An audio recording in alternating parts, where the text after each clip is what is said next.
Yeah, Marilyn Monroe died young. You can get to see her grow old and ugly. I mean, that's the mystery of her.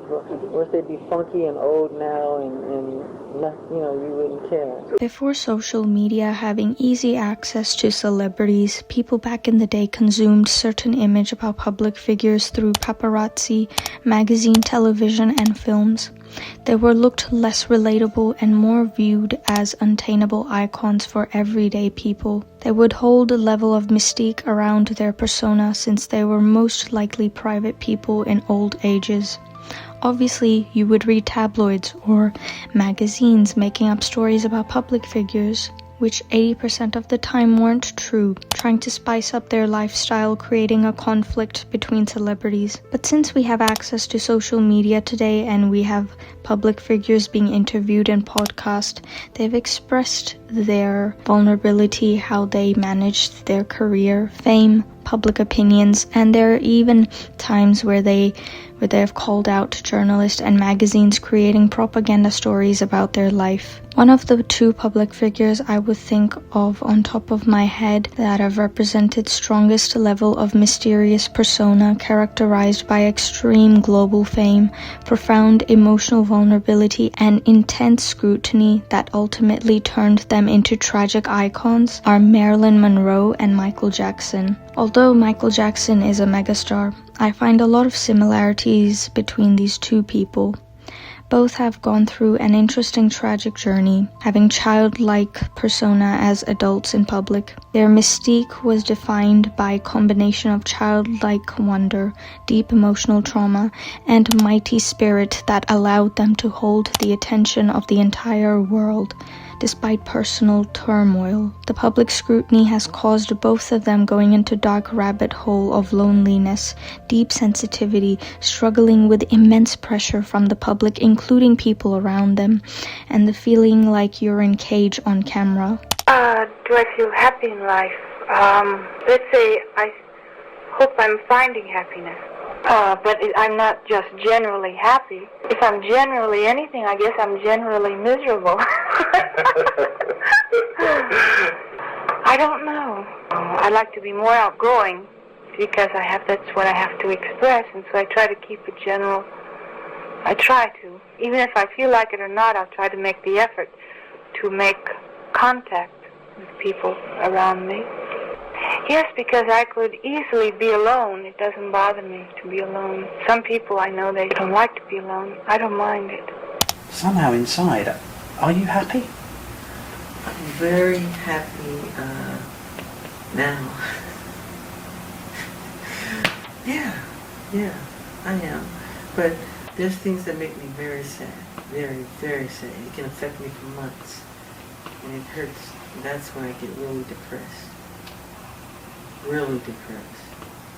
Both of their stardom was godly, had to deal with controversy from the public, which led them to managing more time with their private lives. Jackson actually owned a statue of Monroe. He even privately expressed his admiration for her art while being sympathetic towards her and identifying himself to her journey. Both of their deaths became mysterious to the public eye. Michael Jackson, I would say, was more suspicious, which I'll touch on later in this video. Monroe's beauty, including fashion, represented a certain mysteriousness about her character, which was the deliberate Hollywood glamour, extreme skincare, and a captivating contrast between immense vulnerability and joy, and made a huge impact with her public image of sensuality. She defined 1950s allure through a signature beauty, marks of blonde hair, red lips, beauty mark, and an iconic swaying walk, embodying the blonde bombshell archetype. She mastered the art of a siren eye aesthetic,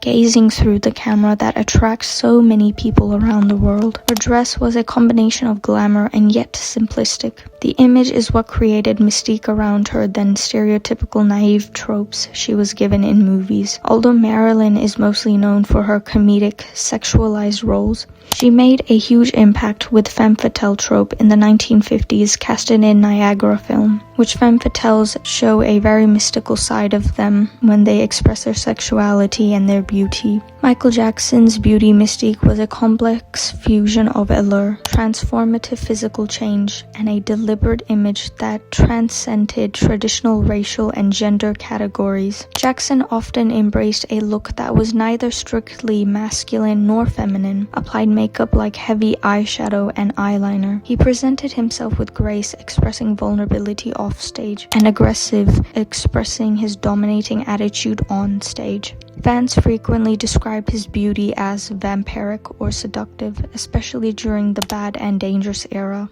And if you look up on the internet who has the most beautiful smile, it's very common to see Jackson showing the innocence of his face. His fashion most of the time represented the clothing he wore in his music videos. He represented a certain character in public, which he was highly influenced by European military culture, modernizing the clothing and turning it into iconic fashion. He even had a mafia-style clothing, which mafias represented a mystical side of their persona. He turned his career into Mystique, was built on a unique combination of unparalleled artistic innovation, carefully curated work, and larger-than-life image that transcended music to make him a global cultural phenomenon. This mysterious image of him represented almost godlike figure of his character in the 1980s when he broke racial barriers. The difference is Michael as a man was portrayed a monster, while Marilyn as a woman was objectified, portrayed as a sex symbol.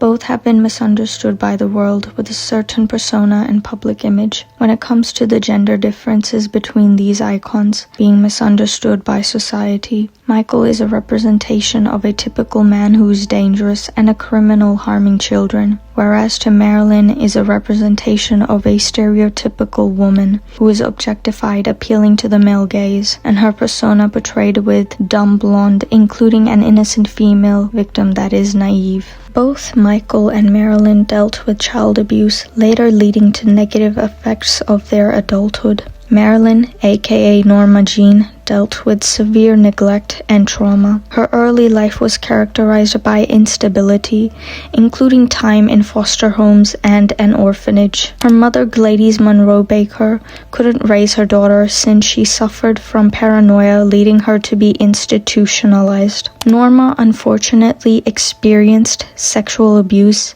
in various foster homes. When she reported the abuse, she dealt with society around her wouldn't take her seriously, which either they ignored or blamed her. Unlike Marilyn, thankfully Michael didn't have multiple abusers, but his one abuser was his father, Joe Jackson, pushed him into fame. He dealt with intense emotional and physical abuse by his father. He described being whipped with a strap and beaten if he made mistakes during rehearsal or performances, leading to lifelong emotional trauma and fear of his father. Joe didn't treat his children as his children, but workers who weren't even allowed to call him father or daddy. I think it's very clear Michael Jackson's father is far worse compared to Marilyn's mother, which is understandable. Her mother had mental problems. But Joe, who is a mentally stable man, didn't even care about Michael when his own son died. The last couple of days, I know it's been really tough for you guys.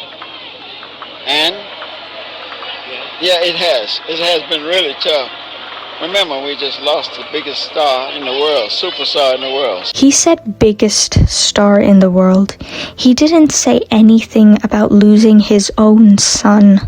And it tells you how selfish and narcissistic this man is.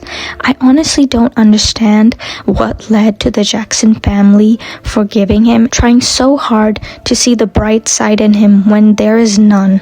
And when it comes to public eye, Michael was portrayed as someone who is weird, taking away his normal persona, while Marilyn Monroe was portrayed as someone who is dumb, taking away her intelligence. And as we're all aware, Michael dealt with multiple allegations when it came to topics of child abuse. The tabloids and press often dehumanized Jackson, making conspiracies and using race-baiting narratives when he was at the height of his career, claiming that he took plastic surgeries since he despised his African heritage. The tabloids even made racist remarks, taking away this man's humanity by labeling him as Wacko Jacko. I'm not a Jacko. I'm Jackson. Monroe had to deal with gossip, public scrutiny, rumors over her personal relationship with men, example like John F. Kennedy. She even dealt with exploitation from studios like Fox that controlled her personal life, making her overwork for hours while getting significantly less pay. Both Jackson and Monroe dealt with dehumanization from the media while portraying them as mysterious individuals who can't have the same persona like regular people, which led to the public continuously questioning their private lives.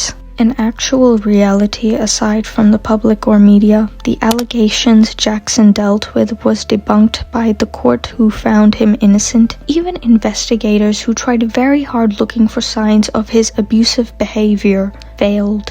There wasn't one piece of information that says I did that. In any way, they turned my room upside down, went through all my books, all my videotapes, all my private things, and they found nothing that can say Michael Jackson did this. Nothing. He never took plastic surgeries because he was afraid of his African ancestry, but he dealt with skin disorder called vitiligo, and many people at his time period did not have much exposure to this disorder that he had. The man was far beyond being an entertainer who funded many organizations helping children around the world that suffered from global conflict. He even made music about healing the world or trying to make the world a better place. Although many people find Jackson's sleepovers and friendship with children as an adult man questionable, he had childlike characteristic traits due to abuse he dealt with by his father, which pretty much took away his normal childhood. The man from an adult age pretty much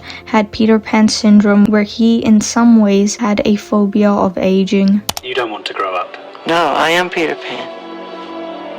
Are you not your Michael Jackson? I'm Peter Pan in my heart. Monroe in real life wasn't dumb how the public portrayed her, but she had higher intelligence, a woman that had curiosity and was well read. She had a personal library that owned 400 to 1,000 books, works by Leo Tolstoy, Walt Whitman, John Milton, and James Joyce. She studied literature, philosophy, and psychology. In 1955, she broke away her restrictive contract with 20th Century Fox to form her own film production company with photographer Milton Green. She was one of the first women in Hollywood to establish a production company, allowing her to negotiate higher salaries and have a say in selecting scripts, directors, and cinematographers. She studied method acting at the Actors Studio in New York to improve her craft and move beyond shallow roles. Through her company, she produced The Prince and The Showgirl in 1957 and earned a critical acclaim for Bus Stop in 1956. Both Jackson and Monroe died from a drug overdose, where Marilyn's death was considered probable suicide caused by an acute barbiturate overdose, while Michael died from an accidental overdose of propofol, resulting his Dr. Conrad Murray convicted of being a manslaughter criminal, despite the fact that Murray defended himself, claiming he wasn't guilty since Jackson wanted to consume more propofol. Obviously, depression and personal struggle is what caused the death of these two individuals that have been mistreated by society, leading to them consuming medication. It doesn't just end there. Both of their deaths end up being a mystery to so many people. Although the official ruling considered Monroe's death suicide, some investigators doubted how her death was portrayed. While Marilyn was found dead at 3:30 a.m., where her face was down, unclothed, clutching a telephone receiver, 15 pill bottles were nearby. Her stomach was found empty during the autopsy, raising questions about how the medication was ingested. There were even rumors that Marilyn had alleged affairs with John and Robert Kennedy, which caused her death, where the witnesses and the housekeepers eventually suggested he may have visited Marilyn's home on the day she died, and they were suggesting his cover-up to protect his reputation. Jackson's death, on the other hand, ends up being highly suspicious, despite the fact Murray is directly responsible for Michael Jackson's death. The Jackson family claimed Murray was a fall guy and there were other people behind his death. Michael's sister LaToya Jackson claimed he was murdered for money, and that he had told her shortly how his death that someone was going to kill him for his music publishing catalog. If you're hiring an artist to sing for you and go out and perform, and you hire hire a doctor as well. The first thing you tell that doctor, if he asks for an aspirin, don't you give it to him until you consult us. Why would you let a doctor be in there knowing that he's doing this and allow that to happen? Your concern would be more or less, don't give him anything. Why are they just letting this doctor do whatever he wants? Even when Michael said, I don't want the doctor around me, this is what he was being said the last days, but no, you got to have this person with you. When he first told me, LaToya, they're going to kill me, I said, who, Michael? First I thought, you're Michael Jackson. Nobody in their right mind would ever think of doing anything like this to you. That's what you think. He says, no, but you don't understand. And then I saw how serious he was. He said, it's bigger than what you think. I said, well, Michael, what is it? He said, it's my publishing.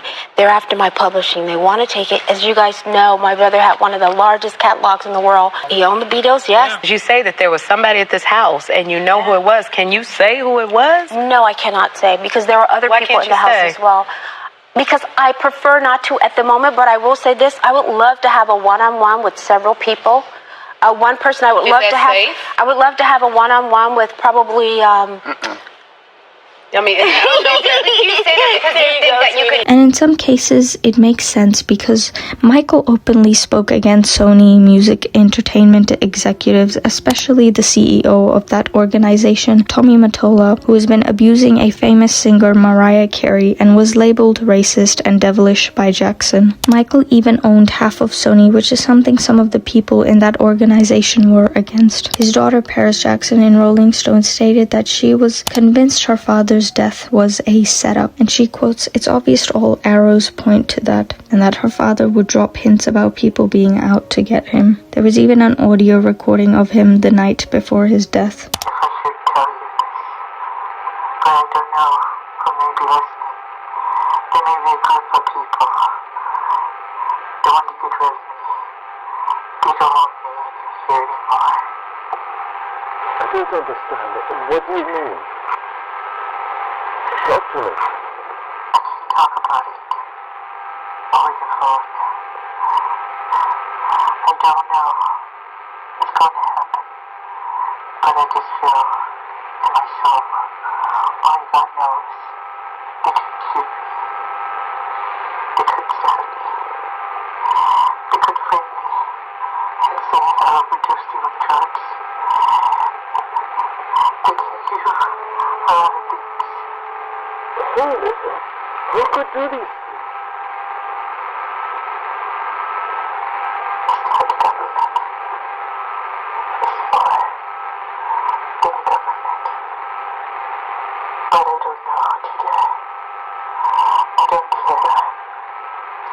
They can kill me.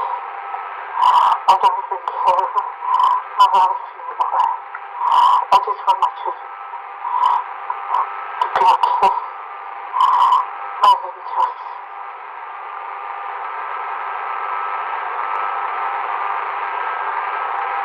I want them to be safe. Michael.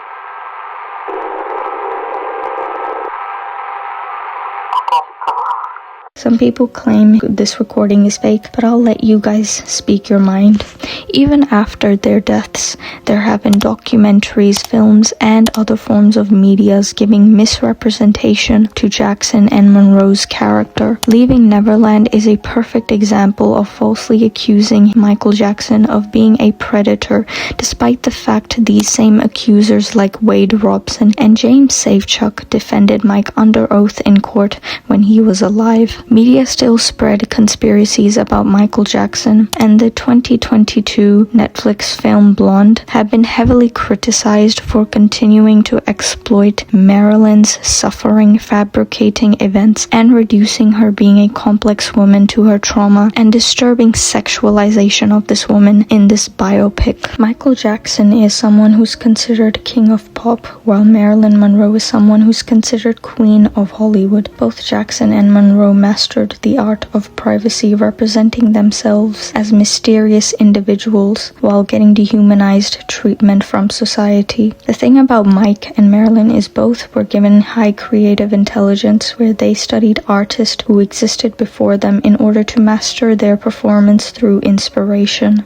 Study the greats and become greater. Unfortunately for Marilyn, she wasn't given the same ambitious opportunities as the king of pop, but despite all that, she represents represents the same level of mystique and trope of a tragic icon when it comes to career, media, life, and death as Michael Jackson. And for a while in my life, both MJ and Marilyn seem to be alike, which is something that's not often talked about in modern media.